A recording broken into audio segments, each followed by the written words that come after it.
And now, please welcome Wyatt Prunty.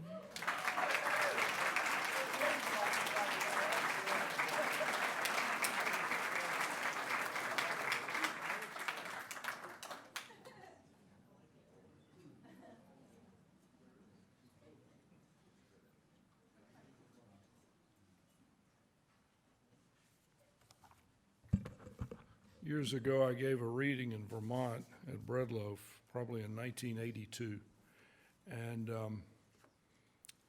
they had what the Vermonters call a thunder boomer, which is what I was thinking about this afternoon.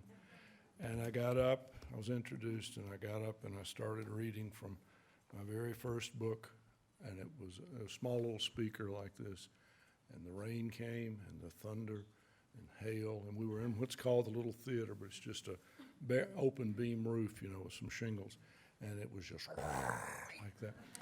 And that place and the 92nd Street Y and this place have the best audiences, in the sense that people really are attentive, and often they really are kind and pulling for you. And I was trying, and the temperature dropped as it does in thunderstorms. I was still trying, and I could see people leaning forward, trying to hear what I was saying, and I knew that with my accent and my kind of voice, that wasn't going so well, and the rain was making it almost impossible. And I let my arms down for a minute, and I realized that even though it was down around 60 degrees, my shirt was soaked in sweat. And then I finally stopped, and I said, I think of it as applause. And after that, everybody laughed, and I was okay. And then the rain quit. Alice today was talking about keeping the form going to continue something indispensable.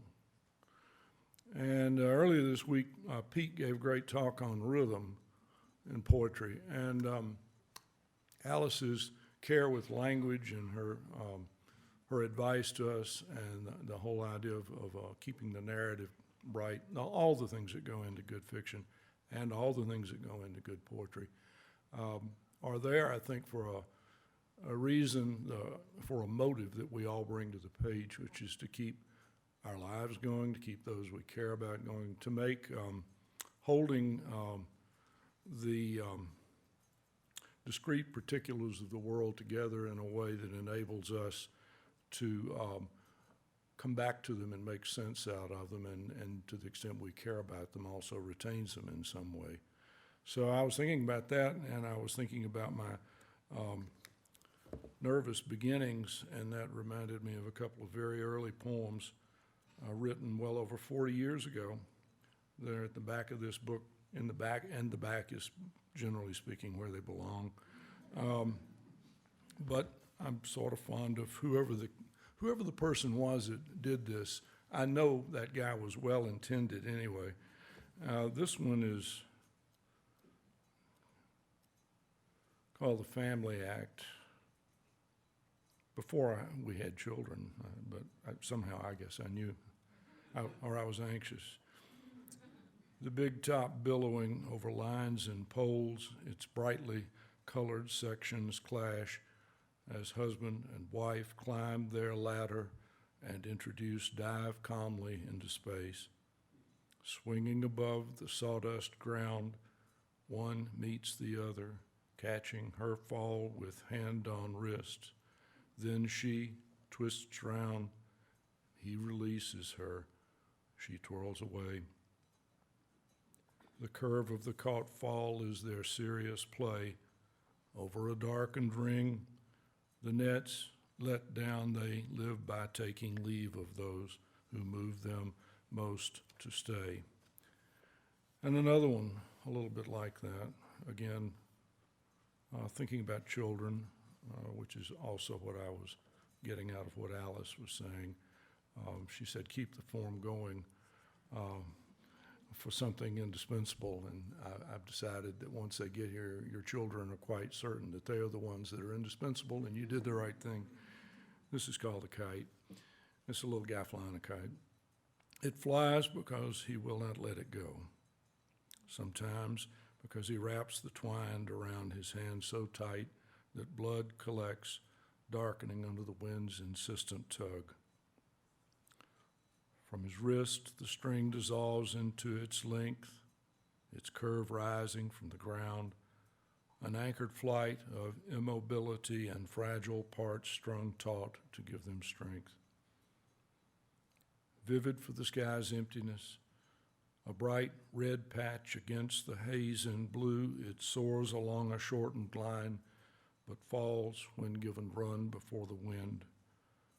Or like a solitary song's release, the kite unreels along a spool of thread, an outward surge over the wind, flying by the force of being held.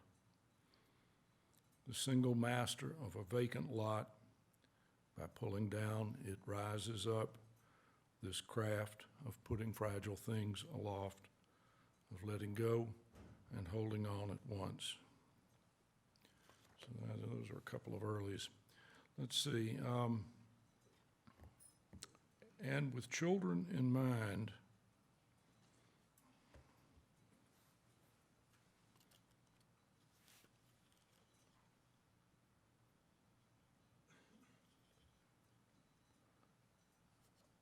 I think which one do I want to go to? I want to go to this one, I think. Promise, okay. There are a couple of short poems in the beginning of this latest book, and then one a little longer. Okay. A little girl, first day of school. First day, first grade, the two cut-ups laughing, shoving, shouting, till each called before the teacher's desk, knuckles rapped and scolded back, the two act up again. Things went like that, first grade, first day, until the girl who sat between the two had raised her hand announcing she was ill, which got her out and down the hall and safely to the nurse. Fourth time, same day, the school nurse telephoned. Then mother there, buckling her daughter, so each of them, front and back, eyeing the other in the mirror, till the mother, slowing, said, "You can't go to the nurse every time some bad thing happens." And the mirror asked, "Where do you go?" And here's a little boy. It's entitled Thin. And a little boy and his buddy, declaring war on household order, grabbing the apples, oranges, anything, then racing out. We had our own ideas of order. And Bill Burke's dad was dead, shaving in the mirror. This was 1955. Everyone else was still alive. What would they have us children do back then? We were very brave and very thin. When night came, deepening our windows, we saw it like the lost eyes of dark mirrors. Night came, and we were brave to sleep again. I won't read this one, but our son had real trouble with darkness and going to sleep when he was about 5 or 6 years old, and some of you know him. He's quite effective in debate. And he wouldn't let go of being tucked in because he didn't want to be left alone, and he thought the bad guy was going to come and get him, probably because he'd done something, very small thing that made him feel uneasy. I don't know what it was, or just the general fear of dark that all children, I think, have at some point or another. So you'd read a story, tuck him in, you do all the, the Episcopal things that are supposed to give comfort, and then he'd find some way to bring you back. And I couldn't get him to go to bed, And he said that his real fear was that his mother and I were aliens.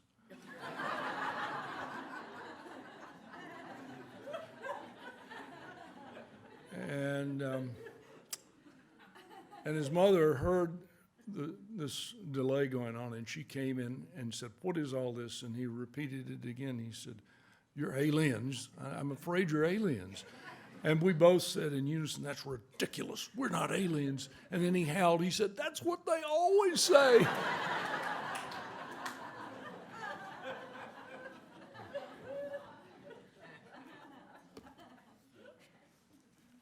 I think to some extent we all have that problem all our lives in one category or another. But let's see, this is a different poem, very different, and it's an adult idea. It's the Ferris wheel. The rounding steeps and jostles were one thing, and he held tight with so much circling. The pancaked earth came magnifying up, then shrank as, climbing backward to the top, he looked ahead for something in the fields to stabilize the wheel. Sometimes it stopped. The chairs rocked back and forth as couples holding hands got off and others climbed into the empty chairs. Then they were turning, singles, pairs, rising, falling through everything they saw, whatever thing they saw. Below, the crowd, a holiday of shirts, straw hats, balloons, and brightly colored skirts. So beautiful, he thought, looking down now, while the stubborn wheel ground on as to allow some stark monotony within for those festooned along the rim. The engine, axles, spokes, and gears were rigged, so at the top the chairs danced tipsy jigs, a teetering both balanced and extreme. Oh no, the couples cried, laughing. Stop, they screamed. Over the rounding down they rode along, centrifugal and holding on. And he held too, thinking maybe happiness was simply going on, kept up unless the wheel slowed or stopped for good. Otherwise, there were the voices, expectant of surprise. Funny to hear, he thought, their cries, always late, each time the wheel would hesitate.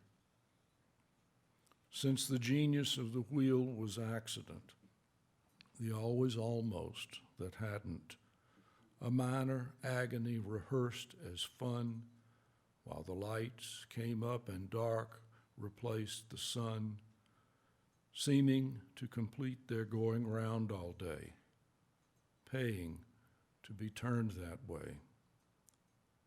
Later, standing off, he felt the wheel's mild dread, going as though it lapped the miles ahead and rolled them up into the cloudless black, while those who rode accelerated back and up into the night's steep zero-G that proved them free. If you go over the top of the Ferris wheel and you become weightless, or if you fly an airplane and you're climbing and then you push the nose over, you rise up in your seat. If you do it, it's okay. If somebody else does, it's awful. Okay, here's a poem that I just pulled out of all of this because I think it's a very old one. I think it has a little bit to do with what we're about here and what we're about all the time with our lives. We make things. And this came up in somebody's talk earlier, a distinction between two kinds of language. Whitehead talks about the difference between closed and open modes of thought. An open mode of thought would be mathematics, theoretical physics, could be poetry, could be composing music. A closed mode of thought would be more like engineering, where you know the principles by which you are going to build that bridge or it'll fall down. And another distinction in two kinds of language would have to do with there are a couple of them, but one of them is between utilitarian language and poetic language, and that's in translation, but that's from bad old Martin Heidegger. But he says utilitarian language is, this is why you can see why I'm thinking of this. It's the sort of language you use when you're trying to persuade people. If you're writing a legal brief, or if you're writing a speech, to tell people why they should do what you want or you think is right. That's utilitarian language. And if it's poetic language, then you're using it to explore associations and possibilities and stuff like that. Well, somewhere between there are people who make things, and they do a little bit of both. This is about a certain type of house builder who just gets the lumber available around the area and whatever else, shingles and so forth. Just either somebody asks for a house for him to build a house, or the person's building a house on speculation, but just does it part by part as things he can use become available. It's called stick builder. And some of them, because each house is different, some of them like to sign it in some way. Hammer, nail, and board I go, pounding without blueprints, so stud, joist, and rafter meet, as though I built by ear, stout hammering, and saw that says, I know board feet by the shapes they take, each room expanding 6 ways from 2 hands until complete. As now the whole house stands complete, waiting those who moving in will sleep and eat inside the ideal I have built for them, which is as close as I will ever live to them. That's why, finishing, I sign and write, stick built. So someday, cleaning out their attic, they will know whose hand was here before there was a here, who built by touch, so like touch he was near. That's pretty high building for a contractor, isn't it? Have you ever built a house? I don't have my wallet with me, but I could show you what it feels like. Here's another poem, older one. The Sorrows of Lester Buster. First, there were the trips, the cars, then girls, and following that, an ennui-like sap sticking to every sentence he unfurled, his welling forth become his dripping tap, till balding faster than he could gray, he said he wanted his autonomy. And so she let him go his way, away, not even asking alimony. Then he returned, having grown, he said, and changed. But she had got the habit of the feel of being free, though she offered to arrange a separate room, trying to smile. But he was ardently back, he said, so she subscribed to the daily as his wife, frying his eggs, bacon, steaks, and skillet breads, freezing the desserts he liked about his life. As along it went, his middle age, muddling on for a year or two, until she said, all the world's a stage you're passing through. And he was through, that is, dead in the act, in a motel on the edge of town, no girl left, fictitious names for facts, only his old stiff self to pin him down. Outside, the flashing lights went round and round to the sirens, radios, phones, and the sound of cameras, and the gurney unfolding as someone took her arm, and she was holding a plastic bags with watch, wallet, ring. Can you identify these things? He wanted to know. Were they his effects? She stood as though waiting for the next installment.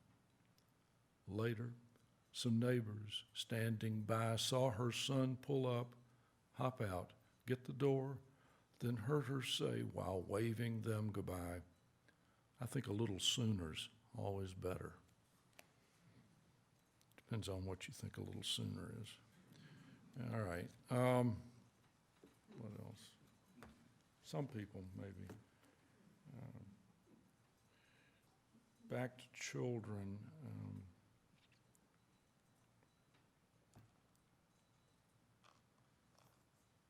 This is a little bit darker, but this is called A Child's Child's Christmas in Georgia, sorry. And it's about a little kid who doesn't hear things quite right. He transposes, and his brain transposes what he hears, and it's kind of a rejoinder to Dylan Thomas, whose beautiful Child's Christmas in Wales is marvel auditorially, and a thing to be hoped for that I never believed in, and lacking maybe the charity that I should have to believe. I thought I would write something about growing up in Georgia in the 1950s, and this is a Child's Christmas in Georgia, 1953, and it has several things. It mentions shepherds. It's while shepherds wash their flocks, but this kid gets that wrong. And it mentions the Talmadge. There's a political family in Georgia. Eugene Talmadge was sort of the Huey Long of Georgia back in the 30s and into the 40s. And then he had a son, Herman Talmadge, who actually was a very good senator until he made a mistake. He got a divorce, and his wife started talking about some of the things he did that he shouldn't have done that people in Georgia couldn't accept. And that ended his career as a senator. There's a little reference to the Talmadges and stuff with that. This is at a time when, right after World War II, Delta Airlines had been a crop dusting outfit in Louisiana in the 30s with biplanes. And after World War II, they just wanted to start a real airline, and they bought up a lot of old DC-3s, twin-engine tail draggers.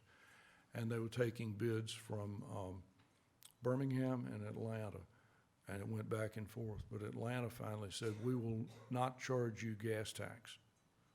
And that tipped it so that Delta was really the energy behind the growth of the Atlanta airport, and the first energy, and then of course everything else came in. Whatever else in here, there's a couple of other things, but anyway, just remember this kid transposes things. Sherman's troops had a song, Marching Through Georgia, when they were burning parts of Georgia down. They did not burn down Athens, Georgia. The militia got ready for them. Men, most of our ages here, marched while the war was going on. Scooped out a bowl up on the top of a hill so that they could set their rifles and shoot around like that, and heard that Sherman had burned Atlanta down, and Sherman was coming to Athens, Georgia, where the university is. And they had their old guns and whatever, and they were waiting and waiting. And there's a little town outside Athens called Watkinsville, and there was there were all these explosions all day long out in Watkinsville. Boom, big boom, boom. And after about 5 or 6 hours of this, they started looking at each other and they said, good God, he's wiping out everything, there's no stopping that. And they all ran home and got their families and either went out of town or hid in their houses. It was a farmer out in Watkinsville dynamiting stumps.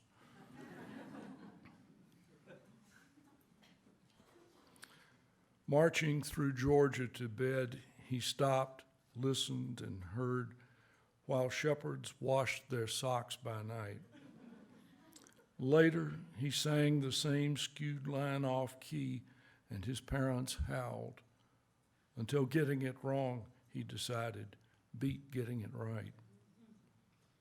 But Christmas Eve, they read about killing the firstborn, fleeing the land, and returning by another country, till he couldn't sleep and had to check, so slipped from bed to stare the darkened height by which the wise men steered. Downstairs there were his mother's stacks of albums, and mantle high, her unblinking gallery of gold-framed gray beards gazing, and matriarchs in black, scowling the generations back into place. And then there were the others, his infant older brother who never came home, 2 cousins lost in war, an uncle who captained his ship over the flat world's edge, and one fleece-lined pilot lost years now inside the stilled weather of a relative's boxed camera. And then there were the lines he had heard in church, "Pray that your flight may not be in winter." So that was how the pilot disappeared. And woe to the pregnant and nursing. So that explained his brother or their mother. There was one thing he knew by heart by now. Rubella cooked, cleaned, and scolded her way through the house, tuning the news and talking back, though she didn't vote and said her baby died because he wouldn't come out in Georgia. Still standing there and staring up, he pressed his face till the cold glass fogged and hurt his nose. Though there was only the street light yellowing the side yard and his father's dormant garden and the Talmadge's coiled drive and empty house. So what were they singing about? The records and radio? And why all these presents when over drinks his parents grieved those missing? What was given if you had to go away and wound up framed like a silent question? In the morning, Rubella would light the stove. The paper boy would whistle up millage, tossing the new day high over one hedge into another by the porch for parents who ignored their food and read to themselves. So, still at the window, he studied the sky, figuring Pontius Pilate flew for Delta, and the two parts to the Bible were the Old and New Testaments, which you read like Christmas out of the names of those missing. Yeah. What else?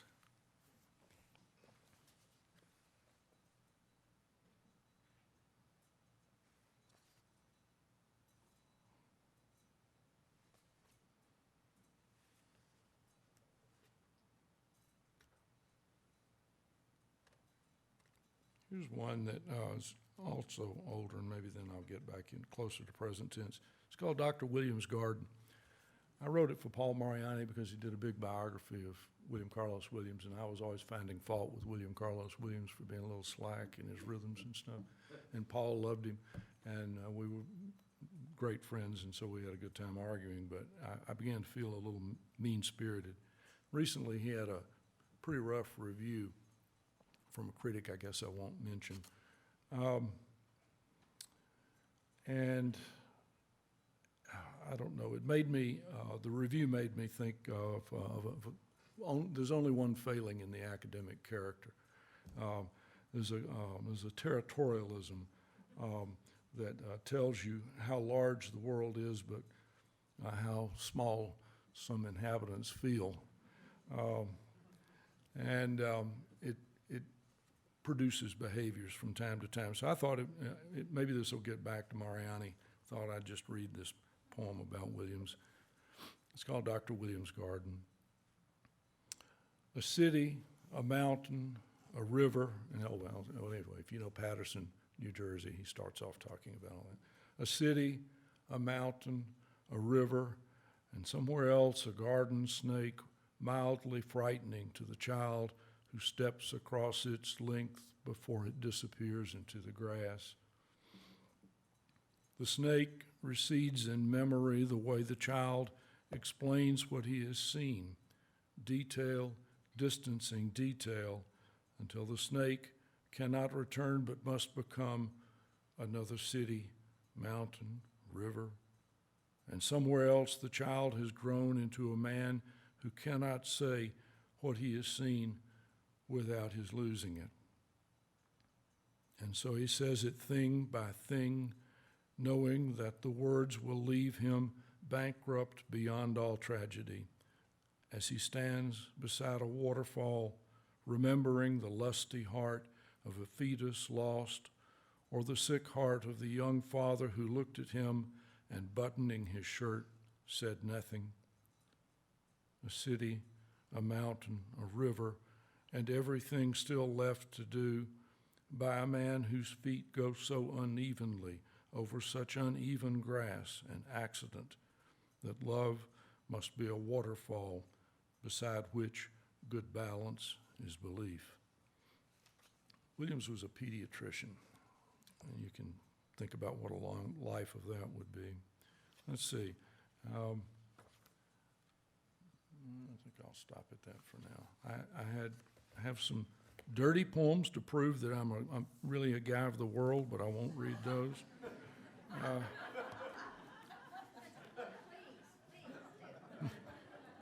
Next time. Anything to please Jill and get that laugh.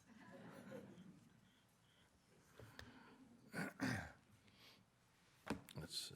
Here are two. This is something I don't think I've read before here.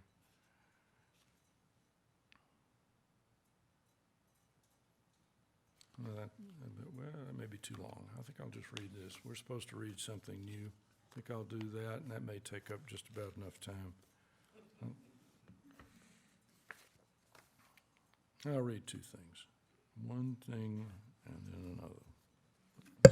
This is not that long. It won't take that long. We'll be out of here by around 5, I think. Okay, this is the last book in Lover's Guide to Trapping, the last poem in the next to last book, I mean. And I'm reading this for Bill Clarkson because I think it fits his late night vision. There he is, yeah. An early guide to trapping.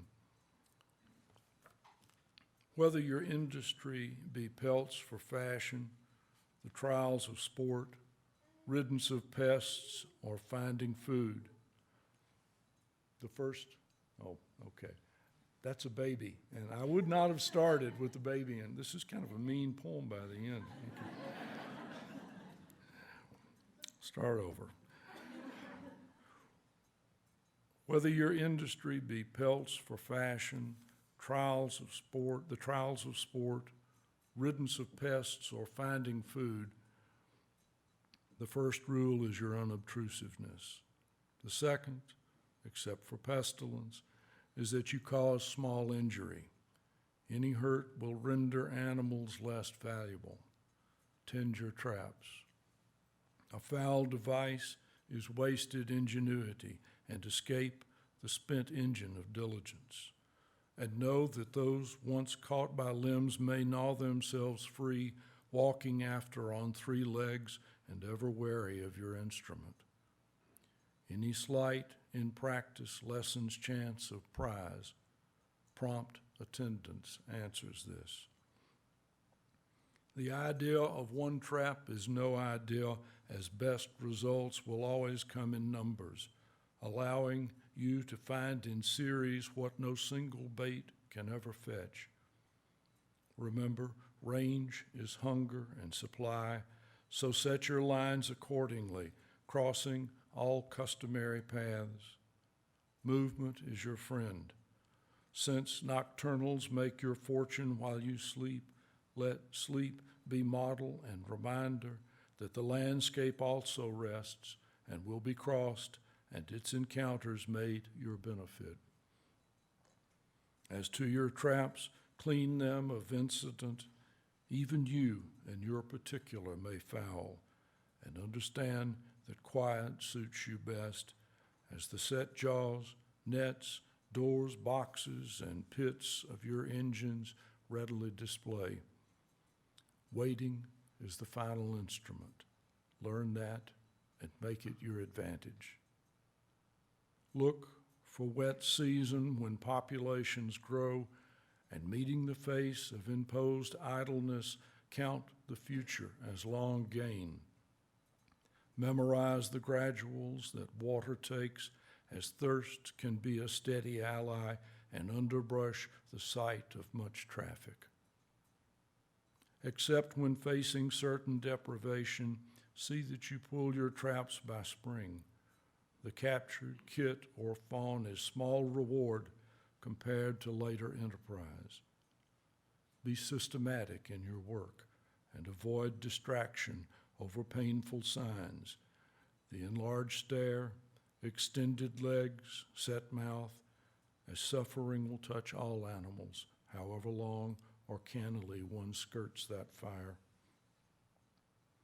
As you would teach your children caution, what to expect, where not to step, how sorrow follows error, how grief's a backward pain without relief, perfect yourself in every watchfulness.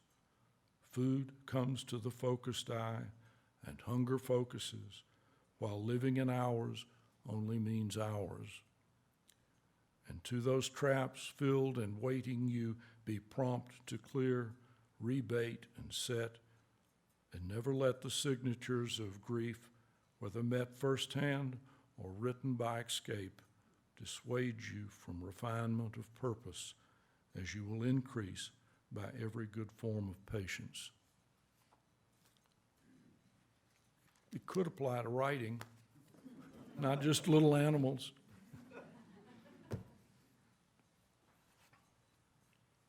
Another time, that same son of ours had gotten in bad trouble at about the age of 5 or 6, and we were having dinner with his grandmother, and so we needed to say a blessing. And he, being who he is, why not? He volunteered to say the blessing, and he started in with no blessing memorized. And he was trying to, thank God for all creation, I think, basically. And then he got around to, and also all the little animals who really, really don't mean to do anything wrong.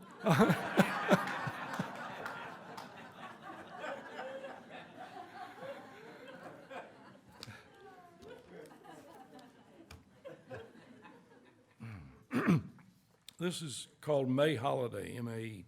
It's just a gal. And this is just the opening section. It's a fellow coming back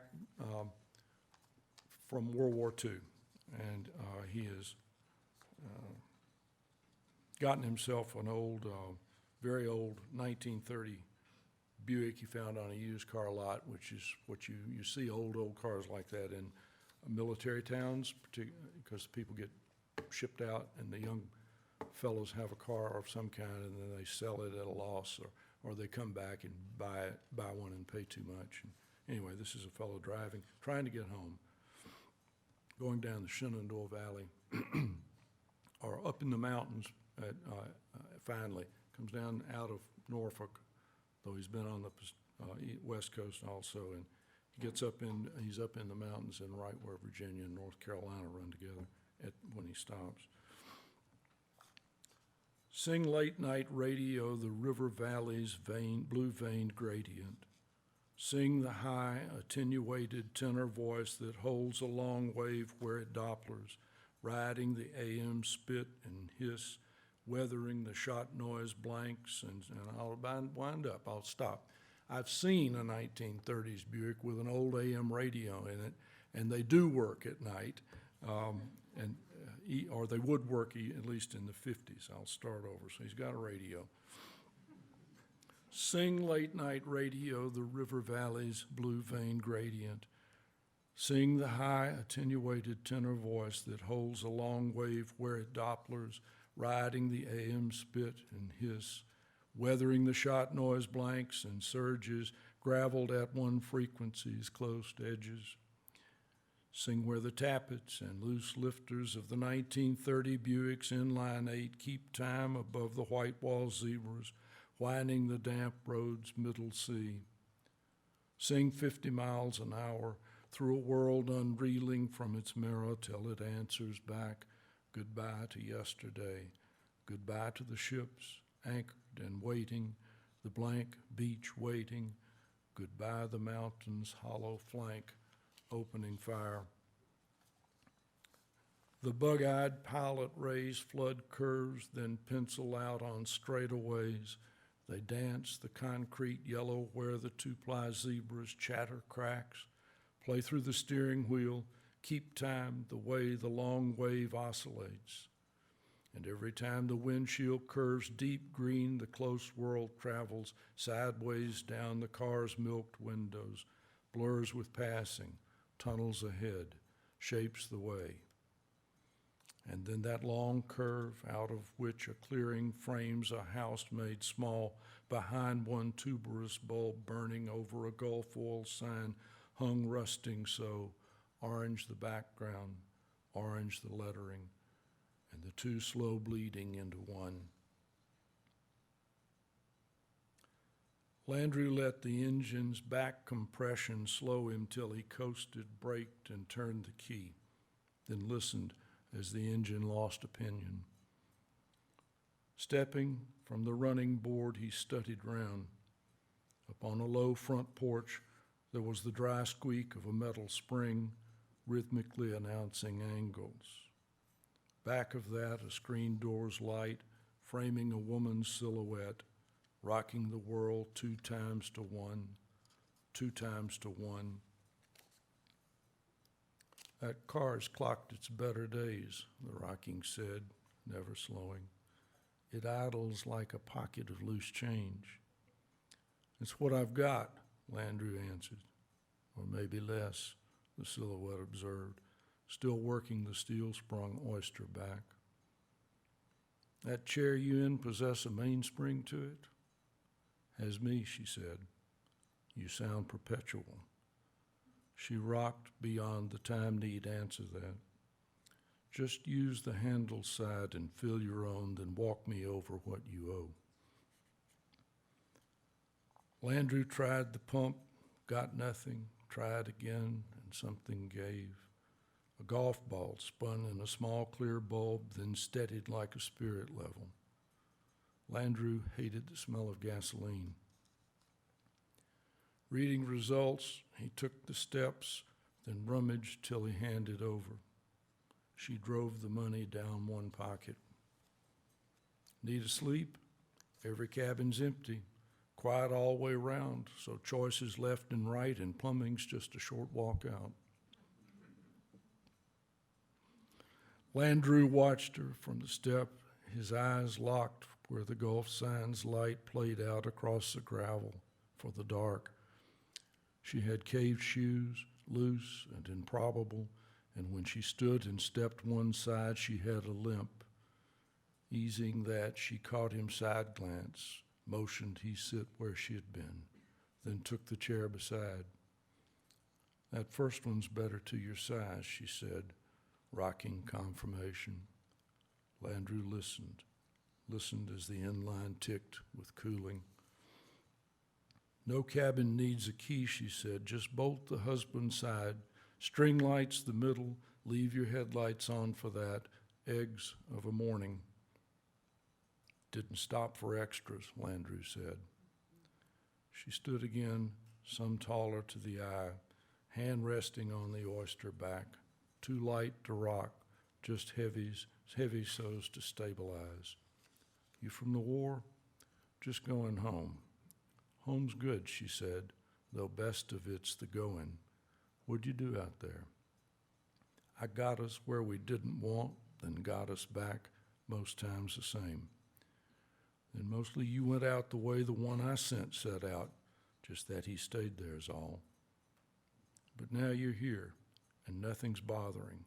Back here, we're in the double world. What's that, he said. The half that's this, the half that's not. But now I'm talking tense, not place. No bothers here, and breakfast when you like. Landry leaned with pushing up. What's your name anyway? What's your name anyway? Landry, he said, straightening. Only one? One's all you need. Just off the steps, she stopped and turned. What's yours? May Holiday, she said, but then that's two. Thank you.